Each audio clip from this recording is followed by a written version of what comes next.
Well, hello and welcome to the UK CIF Leadership Podcast. It's James here on day 11 of COP26, discussing UK leadership on cities and levelling up in cities.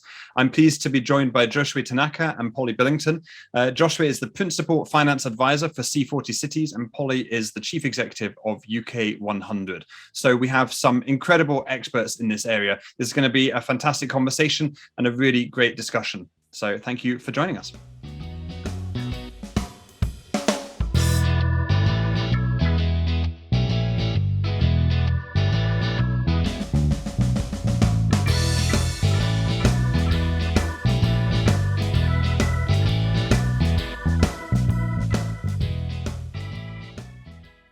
Hello, it's James and Sally here to let you all know about our podcast sponsor. This COP26 series of the UK CIF Leadership Podcast is sponsored by Lion Trust. We're delighted to have them involved. Lion Trust is a specialist fund management company that was founded in 1995.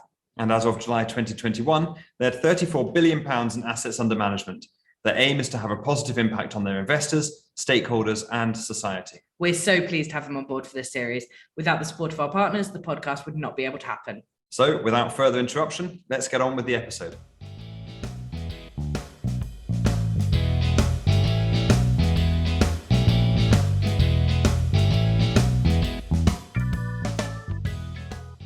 Okay, it's really great to have you both here. So let's get straight onto it.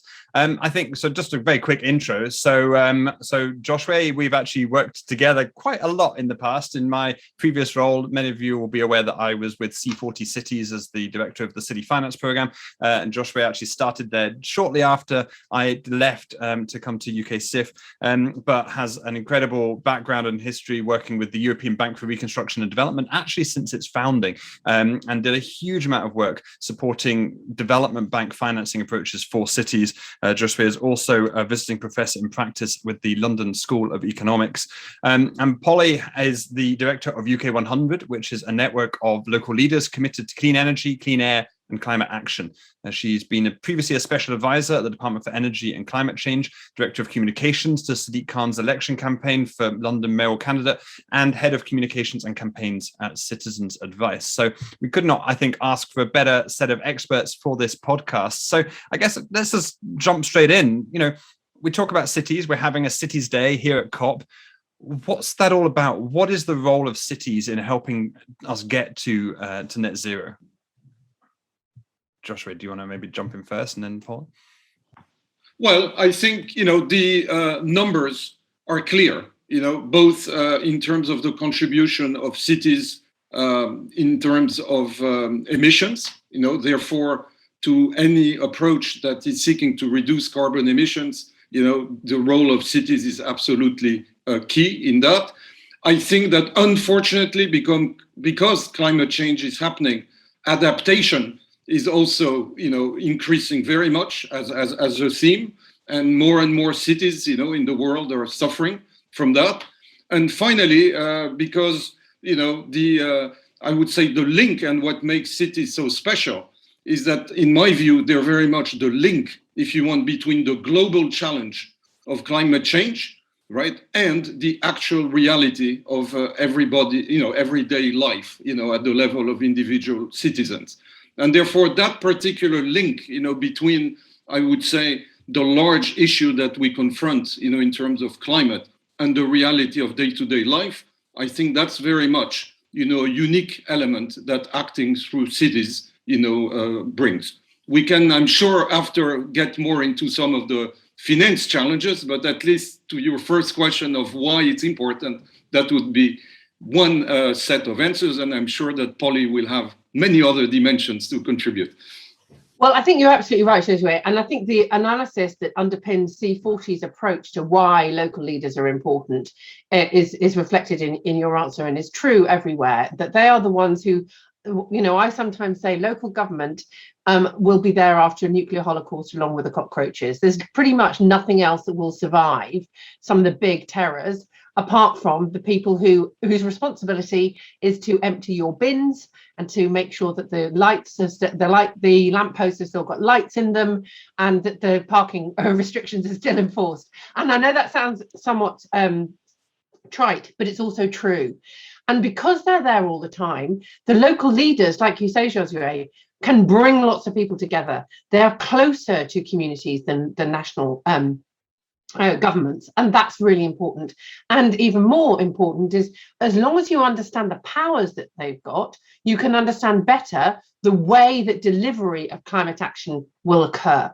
Now, I was lucky enough to be a special advisor in the Department for Energy and Climate Change during the Copenhagen summit, which wasn't known as being particularly successful, but was very much focused on global targets and national targets. The reality is those targets end up just being numbers. The reality is, where are the electric vehicle charging points going to be? How is the parking enforcement regime going to change? What is it going to mean for building standards in the place that you live? Are you going to be allowed to put a solar panel on your roof, or are you going to have a heat pump, or will you be able to do both? Those questions are questions that can only be answered by understanding local government power and how they choose to use it in order to be able to deliver climate action. The other really key element about why local leaders are important, and I use local leaders rather than cities, because I think in the global sense, cities is the English word we use for any local government entity. In the UK, it's got a very specific meaning of like big towns. And I don't want to use it for that because it actually means other places too. But they can also understand the benefits that come from climate action that people really value now. More jobs, more prosperity, better health, and communities that they like to live in. And those kind of things are exactly the kind of things that will drive the motivations, particularly democratically elected leaders, in order to be able to deliver for their communities now, as distinct from quite often long-term emissions targets. The closer you bring those emissions targets, the more likely it is that you're going to be able to get something tangible in terms of delivery for things that people care about now. I think that you both made really interesting points, that this is cities or towns or local government, I suppose, is where actually the rubber hits the road. It's about delivery of services rather than this kind of much more nebulous kind of policy and other things that maybe happen at higher levels of government. And I suppose it's also local government is aligned and designed and structured to link to where conurbations are and where people live and where people's places. And so, often we think about, a local government, should it be taking more risk with money? Should it be doing more things? We often hear people say that, well, if only the public sector took more risks like the private sector. Well, hang on, it's not actually acceptable for a public entity to go bust in the way that a private sector entity could do. So, I think there are these very interesting comparisons that don't necessarily work about delivery of local services and how essential they are. And clearly, the essential nature of delivering net zero is going to have a lot of role to play for local governments. What about the power that local governments have to deliver on some of the objectives around net zero? Before we come on to the financing, what is the responsibility, I suppose, that sits on the shoulders of local governments, whether it's here in the UK or across the world, to actually make the changes that we need to see to hit net zero? Well, I think that sorry, can I just say, asking the question about local government and powers as though all local government has the same powers is a misunderstanding of the nature of local government, even in this country, let alone globally. I mean, one of the big differences that we find between our members and the members of C40 is that most members of C40 have some kind of tax raising powers. And in local government in the UK, almost no one has anything like that. And if they do, it's normally about a precept for a specific service. And the council tax raising is very, very minimal and hardly makes any difference in terms of income. So it's very important to understand that if you don't have tax raising powers, then obviously one of the big things that can be done in many other parts of the world can't be done by local government in the UK, and that we've got different tiers of government. You've got different structures, and that's just in the UK, let alone the experience that you'll have had through C40. Yeah, I would think that what's very important, and it complements what Polly just said at a global level, is that really, if you go across countries, you have a huge variation, of what, the quote unquote powers of the local level are, right? And I think when we refer to these powers, it's important first and foremost to talk about the policy power, right? Who determines, certain targets? Who determines At Glasgow, I'm sure one of the big topics, as it has been on many of the COPs, is the question perhaps on carbon price, for example. So we all know that, okay, if we had a reasonable carbon price, that would influence all economic decisions, at national level, international, or local.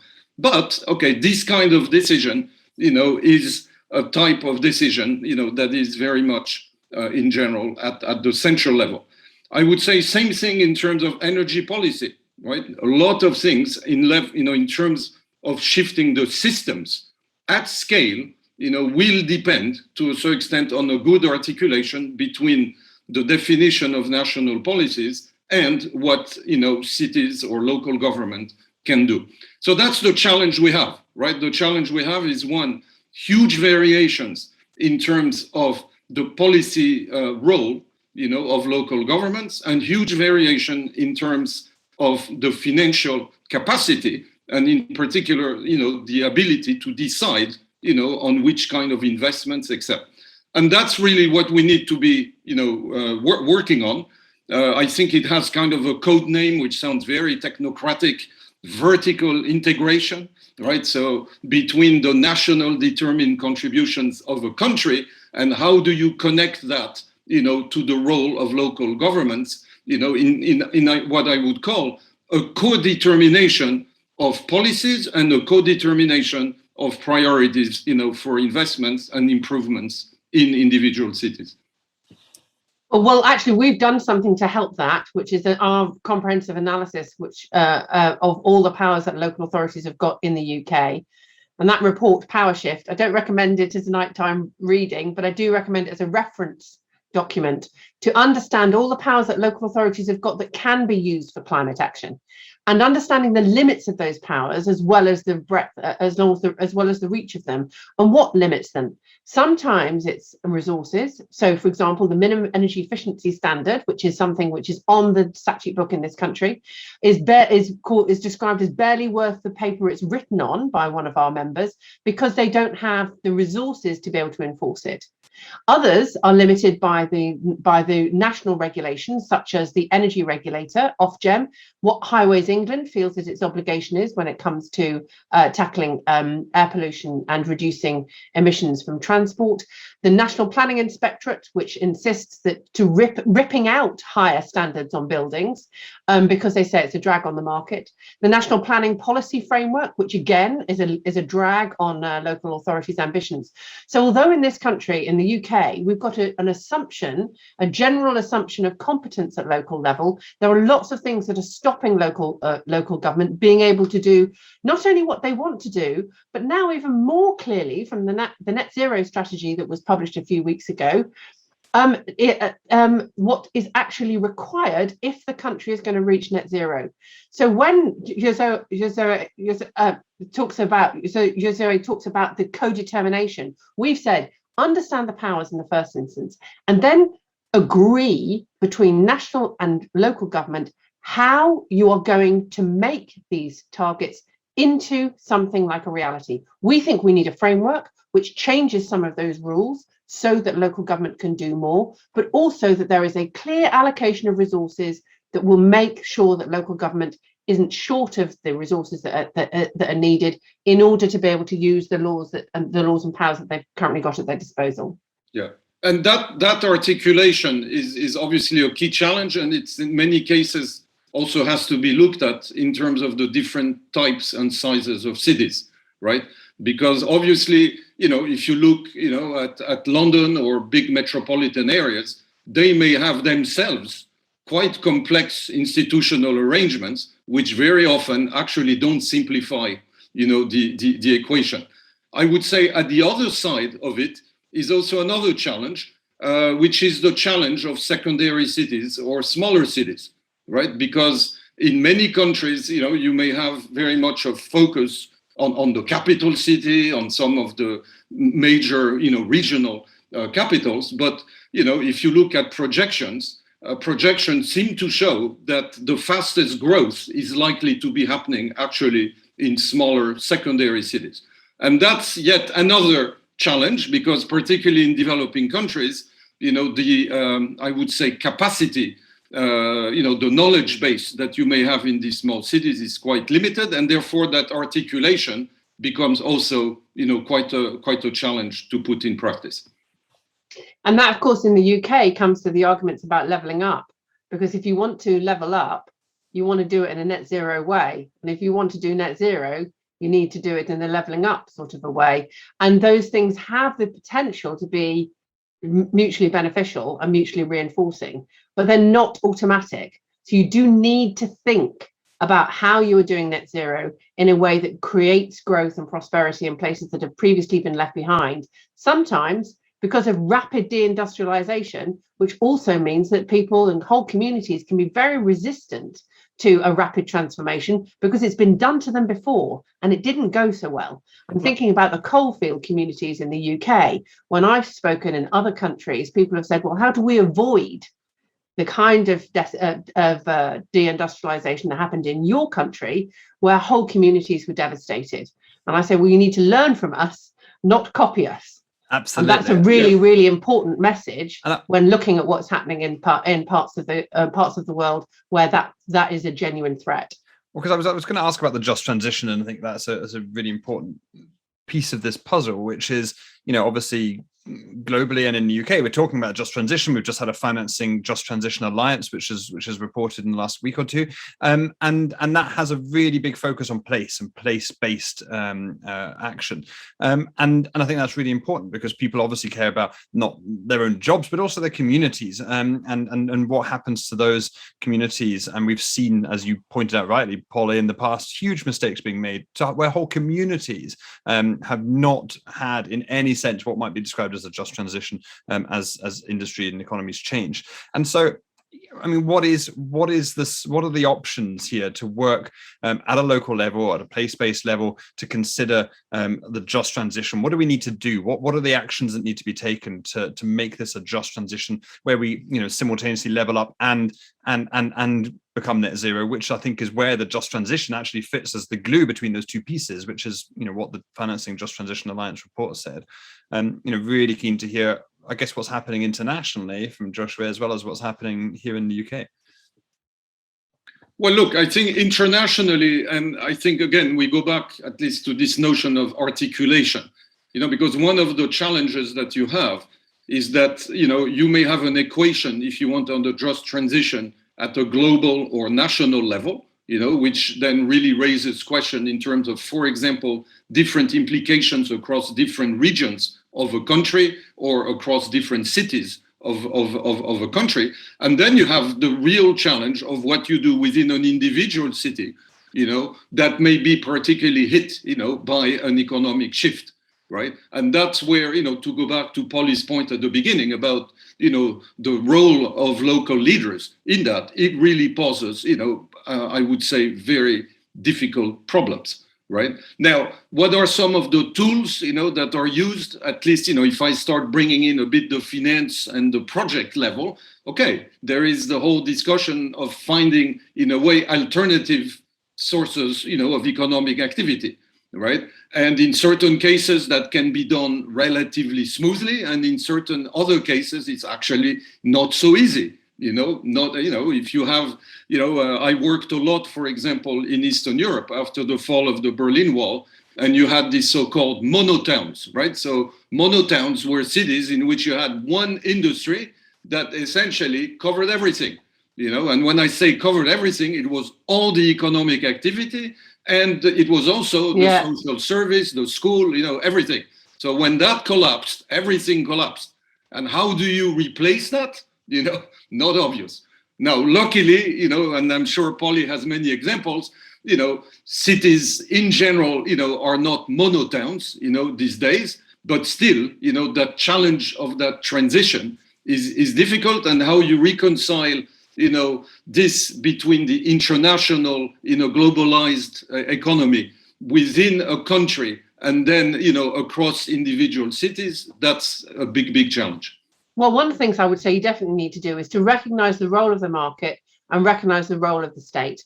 and that both of them are essential if you're going to be able to get the kind of transition that you're looking for. Because if you leave it solely to the state, you end up with those mono towns. Let's have this one industry here and everyone will be fine and rely on that forever. And we know, like I say, some disaster comes along, corporates will go, even if they've been given all the financial support that they insisted on at the beginning by government. But also, if you only leave it to the market, then not only will we not meet net zero, but we will leave massive inequalities in our country and in our societies and economies, which can drive some of the economic unhappiness and social breakdown that we're trying to avoid, because we think that will happen as a result of climate change anyway. So that's why it's really important. For example, there's obviously an opportunity to be able to pump prime a market with those people who are most keen and excited to be able to do things like buy high-end electric cars. But if you then say, right, only electric cars are going to be on the market, and you're not going to do anything for people who are never going to be able to afford the high-end ones, yes, the market will obviously, as it develops and matures, the costs will go down. But what are you going to do about people who are never going to have those?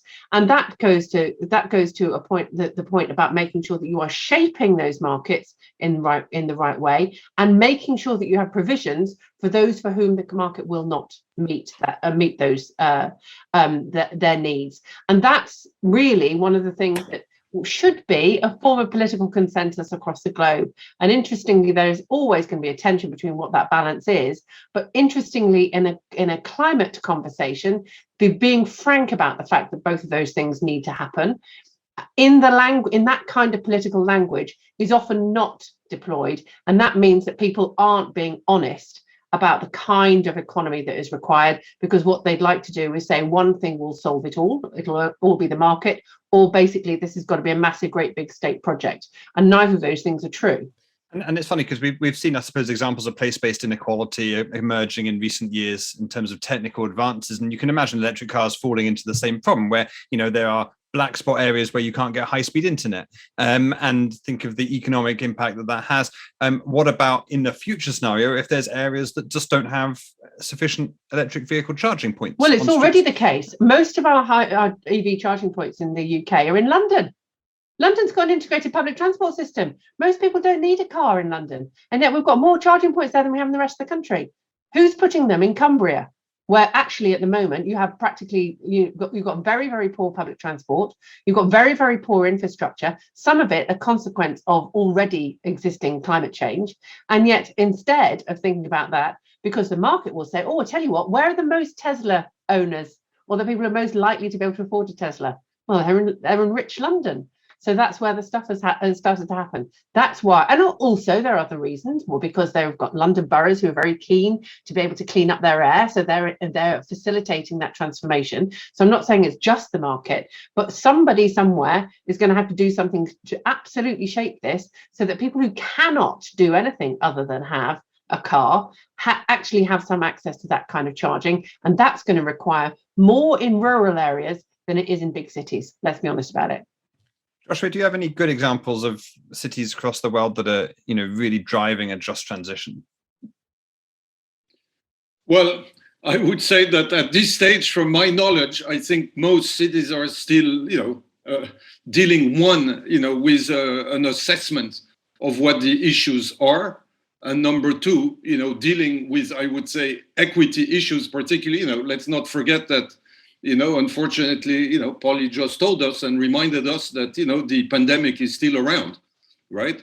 And to a large extent, I think many of the cities, around the world are still dealing, with the pandemic and with the implications of the pandemic, which, as we all know, have been, revealed, to a large extent, the impact of social inequalities, within cities.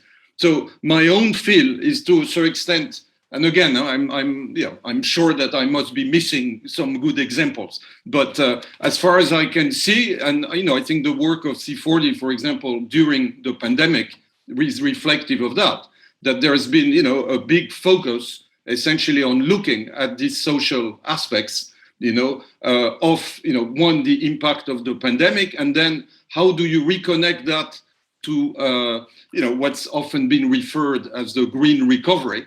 And within that green recovery, you have the elements, both, I would say, of pushing forward, as Polly mentioned, in terms of combination, of market initiatives, and state policy, right? That's and at the same time to try to deal with some of the very real short-term issues, of the social impact of the pandemic. So my own perception, but it's a big generalization what I'm making here, is I think one, there is, this short-term situation. Number two, there is for an increasing number of cities, the realization, if you want, of what the transition to, a net zero economy is, right? And I think that connection is something, then that's still on the works in terms of, how do you, as you emerge, if you want, from the pandemic, as cities get back and countries get back on green recovery, how do you reconnect then, with the transition to net zero economy? Interesting you raised the pandemic, because clearly that has had a big effect on the way that people perceive cities and perceive places together. And I just want to take a sort of side tangent here and just say, we'd heard a lot about, and you actually mentioned some stats around the growth of cities and the growth of city projections. To what extent do you think that has changed as a result of the pandemic? I mean, so obviously here in the UK, we've seen people just decide to move out of cities into the country. We know that house prices in the countryside are rocketing in the UK, and house prices in the cities are not rising at the same rate. Is that something that's going to reverse? Is that trend reverse? Is that trend seen across the world? I suppose is another question. And is that likely to reverse? Well, my own feel is that there is this short-term impact. I think there is, a lot of what has happened. You mentioned, James, the point about internet access and all this. So I think that's been very much also revealed, in terms of what the impact is. Personally, what I see is I think that, what the pandemic is going to cause is probably shifts, in the functions of cities. Perhaps it's going to result in some impacts on aspects of concentration, of economic activity, of concentrations of population. But at least personally, I think the trend, of quote unquote urban areas, right, remaining, if you want, centers, of economic activity going forward, that's going to remain. While within that, you may have phenomena, if you want, of perhaps, and again, to me, I find this quite dramatic, by the way, right? Because remember, James, that just before the pandemic, one of the big themes was actually densification, right? Because densification equals, public transportation becomes, more, viable, you essentially use less resources. And, you have that famous comparison between Atlanta and Barcelona, right? That you have the same population and one city is, I forgot if it's 7 times, the spread, of the other city.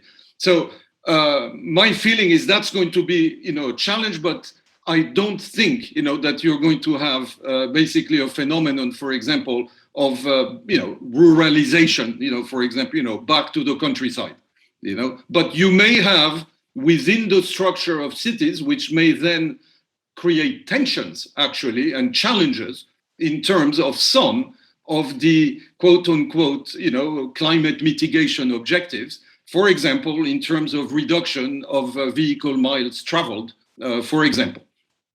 Well, yeah, I was going to say, remember, there's only 17% of the population in the UK are currently working from home.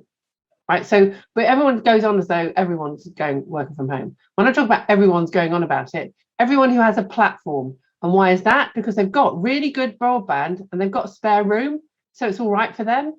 And the pandemic has not only driven inequality, but it has revealed inequality and exacerbated further inequality. I think what's more important for us to think about in terms of how the pandemic might change the way we think about tackling climate is, yes, we might have some tensions around densification and people leaving cities, but not everybody is going to. It's who is leaving is one thing. And what kind of city do you have the opportunity to shape as a result of people's new needs, ambitions, and aspirations for the places in which they live, right? And if you don't want to have to get in a car and travel a long way, or get it on dirty public transport that goes a long way, or expensive public transport, how can you do things within 15 minutes? And the 15-minute neighborhood has become something that, particularly in big cities in the UK, people have started thinking, actually, that is what people, quite a lot of people would like. You'd probably go into the town centre maybe once a week, maybe twice a month. And everything else that you really need should be within 15 minutes of where you live, either walking or cycling. Now you start thinking like that, and the shape of your community starts to become very different. And you start thinking about shorter supply chains, reviving your high streets, some of the other things that we've already been anxious about. And that's what I mean about combining your climate action with benefits that people are already looking for the communities that they want to live in. By the way, James, just to an anecdotal here, last Saturday, a friend of mine said, "Oh, let's meet in Covent Garden." I can tell you, I've rarely seen so many people.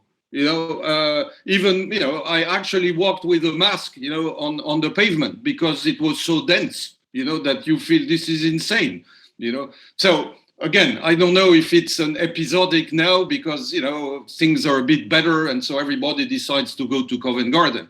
But I can tell you that I've rarely seen so many people, in that area. Does that mean that that's what's going to be in the future? Question mark. But certainly it shows that the intensity of the short-term rebound on the use of Central City is quite astonishing. But also, how are they using it? And how are they using it, and how will they use it in the long term? And I think what's interesting is that people might want to be present there, but what is the economic activity that might go alongside their presence? And I think what's really interesting and very striking in some of our big cities is how many places have found that they literally are no longer viable, or they have closed as a result of the pandemic. How many of those are going to reopen again, both retail and hospitality? What other kind of economic activity do we anticipate having in our town centres? And where do people want to spend that time with people that they love and like? And I think that's since so much, particularly of a UK economy, is based on services and therefore is supporting people to enjoy their leisure time. What that looks like is going to be a really important part of us understanding what our conurbations are like ultimately. But also, we've still got to be thinking about manufacturing stuff and where that happens and how long the supply chains are. We found that our supply chains are pretty thin and pretty fragile, actually, in some of the consequences of what we've been looking at in the pandemic. Does that mean we need to be thinking in a different way, reinvesting in our industrial base in country? What does that mean too? These are big questions that always should be asked about economics, because we've always should have been thinking about resource allocation and so forth. But for so long, the exponential expansion of globalization, everybody thought that ultimately this stuff would just keep working and the technology would save us. Now, technology couldn't save us from the pandemic. It helped preserve some parts of the economy, but it couldn't preserve everything. And so we need to start thinking about what those big questions in a way that most market economists are kind of going, well, it's okay, the market will provide. It hasn't provided in this instance. So therefore, what do we need to do to shape it? Great question. And although I think I want to pull us back from that tangent, because I know that we're coming towards the end of the episode, and I want to just talk about the financing piece and what the financing challenges are here. What is the role for private finance? What is the role for investors? What is it that we are expecting? We're UK CIF, we're expecting a bit of a financial services audience to this episode, and so what is the role that financial services can play here? Obviously, you've talked a lot about the role of market versus state, and I think you're absolutely right with a lot of that. And we can't just rely on market solutions alone. Likewise, the state solutions aren't going to pay for everything that we need to create and make happen. There's got to be a partnership here. So what are the opportunities, but also what's stopping that huge flows of investment from actually driving us forward as in really quickly into that future that we want to see? Well, let's say I would first start, particularly coming myself from a financial background, I would first start with very much highlighting the magnitude of the investment opportunities in this area, right? Because, the transition, to a net zero climate resilient, economy, and in this case, cities, since we're focusing on cities, is accompanied by huge infrastructure investment requirements, right? So that's the first point is, I would say very much emphasize the opportunity. Then perhaps just to have a nice combination with Polly, let me focus perhaps more on emerging markets and developing economies. And I'm sure that Polly can give, a very precise view, perhaps more from a UK perspective. Now, if you look at emerging market and developing economies, you have really two challenges, right? Because you have the challenges of growth, because many of these cities, particularly in Africa, for example, are growing still at huge rates of growth, with pandemic or without, by the way, right? And number two, from a financial point of view, these cities are often really hamstrung, right? And I think, again, this is a comment that applies both global south, global north. Unfortunately, the pandemic has also had a very negative impact on investment capacity by cities, right? Because cities have had, goes back to Polly's point about, I'm not going to mention the cockroaches because that goes a bit far, but what I would say is, yes, in many cases, the local government is the resource, the last recourse, right? And we've seen that in the pandemic, the role, that they have played. But the issue from a financial point of view is they've had increased expenditures that have been linked, with dealing with the pandemic, combined with a reduction, of tax income, because of everything that's happened, to the service economy, etc. And also big impacts, for example, on public transportation, the revenues, from some of the public services, right? Such as, for example, public transportation. So all of this, I think, makes, the equation from the point of view of financial capacity of cities in emerging markets and developing economies very difficult. There are also elements that we mentioned at the beginning of our talk, which had to do then with the policy, with what is the financial capacity of cities, what is their autonomy, right? Polly mentioned that, for example, in the UK, that's quite limited, right? And, in many countries, that is limited. And finally, for emerging markets and particularly developing economies, there is a challenge that you know well, James, from your previous job, which is all this aspect of the preparation of the project, of structuring a project, of looking at which of these projects could have a possibility to attract private finance, right? Which in many cases will be dependent either on the revenue generating capacity of that investment or a combination of revenue generating with support, from the public sector. I could go on, I'll stop here because of time, but these are a bit, some of the challenges that we have on the finance side. I think that's pretty much the same in the developed world, as certainly is in the UK. Most sustainable finance experts in the private sector in the UK say there's plenty of money swirling around, they just aren't the projects to invest in. And local authorities go, but we've got loads of ideas, and we've got loads of things we'd like to do, but there's not a real understanding between the private finance sector and local government about what their respective attitudes towards risk, what their own capacities and capabilities are. And we spend quite a lot of time encouraging local authorities to understand and not be frightened of private finance. But I do think quite a lot of work has got to be done on making sure that private finance understands local authorities. Like you were saying, James, about, why don't they have, take the same risks as the private sector does? So because they literally can't fail. They're not allowed to fail. And political risks, being on the front of the local gazette, having not spent taxpayers' money very well, is absolutely the thing that almost every local leader wants to avoid. And those things mean that you have to be very, very, very sensible, and cautious about how you invest public money, which is what you have got. It's public money, it's taxpayers' money, either comes from the Treasury or it comes from your own residents, and you have to deploy that well. Then, with all the constraints that Josué has spoken about, and in the UK, 10 years of massively depleted resourcing anyway of local government. And remember, acting on climate is not a statutory responsibility. The statutory responsibilities are looking after vulnerable adults and children. They don't even actually they're not legally obliged to empty your bins. So when you say, oh, you've got to do this as well, just think about what it must be like being a director of finance, where you have money in and public services out, the diminishing amount of money coming in, and more demands on those services they're going out as a result of other things, both the pandemic and decisions by national government. And then you come along and say there's a climate emergency, which in their eyes may not be hitting them for a very long time. So that is why the amount of ambition that we have got amongst local leaders is phenomenal on this agenda, considering the other kind of pressures that are on the case. And the realization that they want to be able to, that they can do this stuff is important. Next is making sure that they have the capacity and capability to be able to build those projects, stack them up so they're big enough for the private sector. Quite often, the local governments projects will not be big enough for the private sector to invest in, certainly not pension funds and things like that.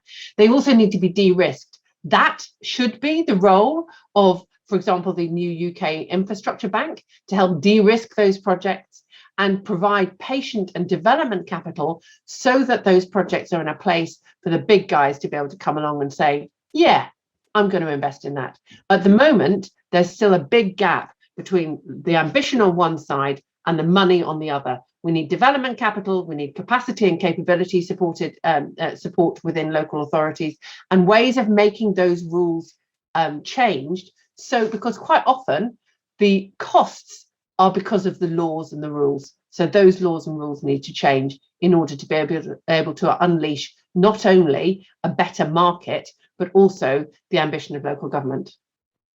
And James, maybe oriented to your membership, I would say that, what we need to work on is really the two sides of the equation, right?